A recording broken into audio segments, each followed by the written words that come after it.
मुझे जवाब दीजिए, ये जो आतंकवादी है, ये नक्सलवादी है, उनके पास शस्त्र और बारूद कहां से आता है?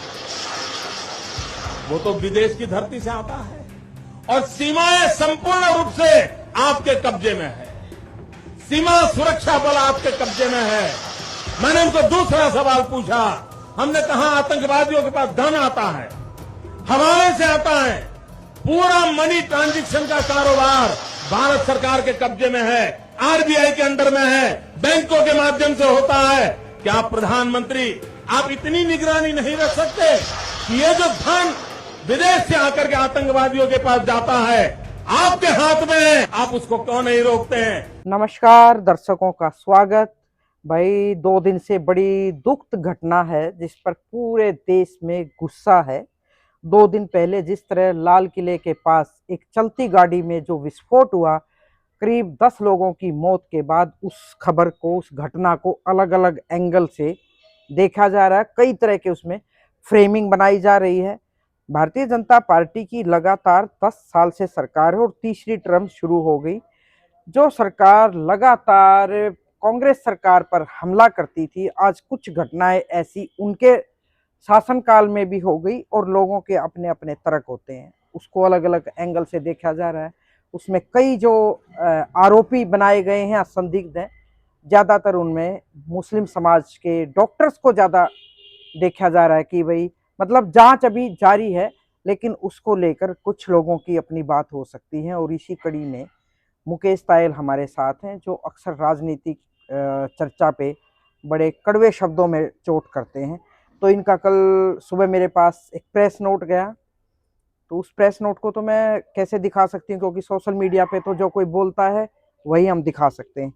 तो तायल साहब, आपने जो कल प्रेस नोट डाला उसको तो मैं ठीक से देख भी नहीं पाई, और क्योंकि उसको मैं एक्सप्लेन अपने शब्दों में नहीं कर सकती, तो मैंने सोचा आज मैं इस बारे में बात कर लूं।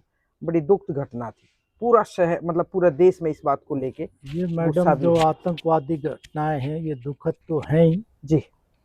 और आज़ादी को मिले इतने दिन हो गए और फिर भी इस तरह की फियादीन घटनाएं हमारे देश में हो रही हैं, बहुत दुखद है। लेकिन सवाल एक और उठता है, जब भाजपा के नेता मोदी जी चीफ मिनिस्टर होते थे गुजरात के जी, वो अक्सर ये कहा करते थे कि भाई बीएसएफ तुम्हारी, मिलिट्री तुम्हारी, पुलिस तुम्हारी, सीआईडी तुम्हारी, आरबीआई तुम्हारी, गवर्नर तुम्हारा, या आतंकवादियों को पैसा कैसे जाता है आरबीआई तुम्हारी है, बैंक तुम्हारे हैं, बॉर्डरों पर फोर्स तुम्हारी है, तो ये आतंकवादी आते कहाँ से हैं?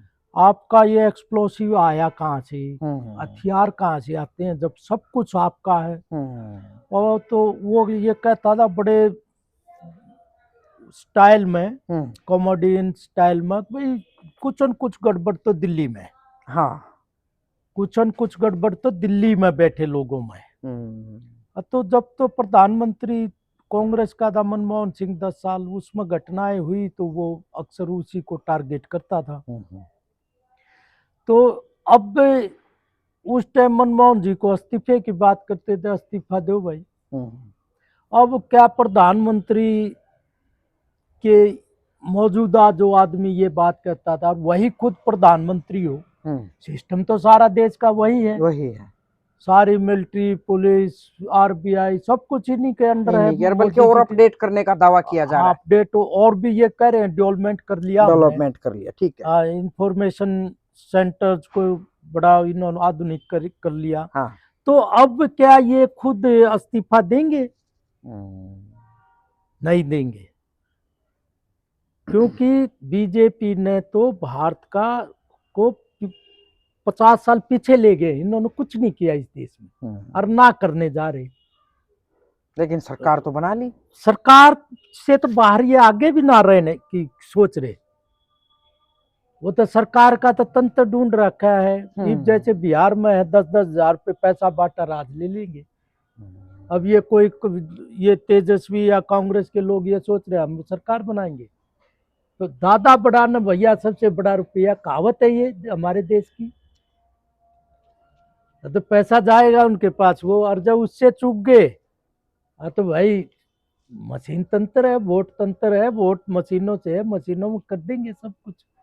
लेकिन जिस तरह की जांच आगे बढ़ी है उसमें ज्यादातर कई डॉक्टर्स और वही जो जिसको टारगेट किया जाता है मुस्लिम ही मिले इसमें भी।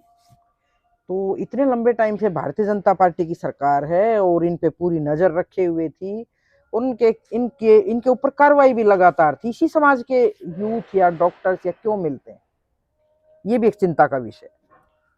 मैडम ये तो सरकार बताए कि भाई यही लोग क्यों मिलते हैं। सरकार ने पुलवामा अटैक हुआ, आज तक कुछ नहीं हुआ, उसमें कोई किसी का कोई वो दिया नहीं। वहां पे अटैक हुआ, उसमें आज तक किसी को कुछ दिया नहीं। कोई अटैक होता कुछ देते नहीं, एक कांग्रेस के राज में देते थे भाई यू अपराधी है, सबूत नहीं है। इन्होंने तो कुछ दिया ही नहीं आज तक। इनके कार्यकाल में तो जो कुछ हुआ वो तो जैसे पेट डायलॉग है मोदी जी का, नेहरू नहीं किया हो शायद। ये ठीक बात है, वो तो याद रहता है सबको। हाँ, नेहरू जी नहीं किया हो। तो क्या कर सकते हैं, ये तो सरकार का एजेंसियां हैं तो काम करेंगी तो पता लग जाएगा। लेकिन अभी भी एजेंसियों के मतलब जैसे संदिग्ध की ही बात की जा रही है, अभी ऐसी कोई इंफॉर्मेशन निकल के नहीं आई कि ये फाइनल सबूत हैं। तो ना इसको इस हमले का ठीक से नाम दिया जा रहा है। मैं सुबह किसी से सुन रही थी कोई बात कि भाई पहले ये बोल दिया करते आतंकवादी हमला है, पाकिस्तान का नाम, इस हमले में कोई खुल के किसी एक स्पेसिफिक जो होता है ना वो चीजें नहीं निकल के आ रही। मतलब वो था कि भाई कोई जिम्मेवारी ले लेता था आतंकवादी संगठन है तो वो निकल के आ जाती थी, वो कौन सा ये खुद निकालते थे। वो तो कोई एजेंसी आतंकवाद की जो संगठन है वो ले लेते थे जिम्मेवारी, तो खुल के आ जाता था।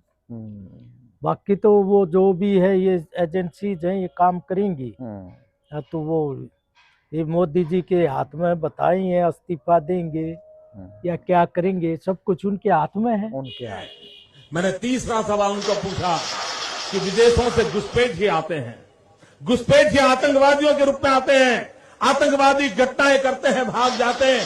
प्रधानमंत्री जी आप मुझे बताइए, सीमाएं आपके हाथ में है, कोस्टल सिक्योरिटी आपके हाथ में है, बीएसएफ सेना सब आपके हाथ में है, नेवी आपके हाथ में है, ये विदेश से घुसपैठ के कैसे घुट जाते हैं? मनमोहन बेचारा 26/11 के उसमें बरसात में भीज के वो पीसी की थी उन्होंने। हाँ याद है मुझे।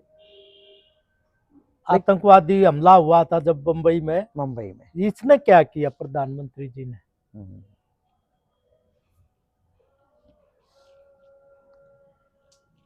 तो भाई ये एक चिंता का विषय है। लाल किला इतनी एक सुरक्षित जगह, वहां अगर हमला हो जाता है तो आम जन को भी इस बात की चिंता है। और जिस तरह से एक ही समाज के लोग इसमें पाए गए हैं, और मतलब ये भी एक चिंता का विषय है कि ऐसा क्यों हो रहा है बार बार, और सरकार इसकी जिम्मेदारी जिस तरह से कांग्रेस पे डाल देती थी। एक ध्यान हो आप, वीडियो भी बहुत है वो वायरल हो रही, शायद वो आप ही ने डाली थी, जो आपने शुरू में बात कही कि भी सब कुछ इनका है, फिर आतंकवादी कहाँ से आए, वो भी बहुत वायरल हो रही है। वो इसकी क्लिप मैंने ढूंढ के कल सुबह 6:59 पर डाली थी। जी हाँ, सब हमारे कांग्रेस के पोर्टल पर डाली थी। मैंने मीडिया वालों को भी सही सबूत दिया था अपना लेख जो मैंने लिखा उसको। हाँ। लेकिन क्या है कि हमारे अखबार वाले सब बिके हुए हैं मैडम। सरकार के खिलाफ कोई भी मुंह खोलने को, क्या मुंह खोलने की तो आप लोग बात करते, लिखने के लिए तैयार ही नहीं, डरते हैं। सब बिकाऊ सौदा हो गया। आप मीडिया को बड़ा टारगेट करते हैं कि सब बिकाऊ है, ऐसा क्यों लगता है आपको? ये वो आगे कॉमर्शियल हाउस हो गए। पहले फोर्थ स्टेट बोलते थे, सबसे ताकतवर स्टेट होती थी। मीडिया से सब लोग डरते थे, आज कोई डरता? कोई भी नहीं डरता। मीडिया का एक इज्जत होती थी, वो इज्जत सब मिट्टी मिला दी सिर्फ पैसे की वजह से।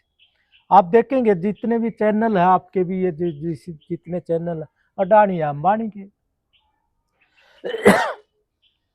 चलो फिर कर लेंगे किसी दिन ताहिल साहब से बात। अक्सर इनको मीडिया से शिकायत रहती है और मेरे प्लेटफार्म पे तो अक्सर बोलते हैं, और मैं ज़्यादातर इनके कमेंट्स भी लेती रहती हूँ।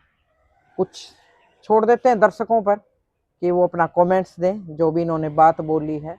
और इस तरह की घटनाओं को मतलब एक मुझे तो लगता है कि भाई जातीय रंग और सांप्रदायिक रंग ना देकर इनकी निंदा भी करनी चाहिए और ऐसे लोगों पर हमें नज़र भी रखनी चाहिए और हम गुजारिश करेंगे कि सरकार इनके खिलाफ सख्त एक्शन ले। बहुत बहुत शुक्रिया, नमस्कार। राम राम भाई, क्या हाल है? बढ़िया भाई बढ़िया, तू सुना। बस भाई ठीक ठाक, पर इस बार फसल में थोड़ी खराब हो गई क्योंकि मेरे पास उपकरण नहीं थे। बस इतनी सी बात। चल तुझे मैं अपने खेत में जाके दिखाता हूँ कैसे कन्हैया एंड कंपनी गोहाना से लाई हुई कंबाइन से कैसी मेरी खेती आसान हो गई। हाँ भाई, आसान तो हो गई। चल मुझे भी कन्हैया एंड कंपनी गोहाना में ले चल और मुझे भी खेती के उपकरण दिलवा। हाँ भाई, कन्हैया एंड कंपनी में तो बहुत ही अच्छे और आधुनिक उपकरण जैसे सुपर सीडर और रोटावेटर भी है। तो आप भी आइए और ले जाइए खेती को आसान बना देने वाले उपकरण Kanhaiya and company Jind road Gohana से।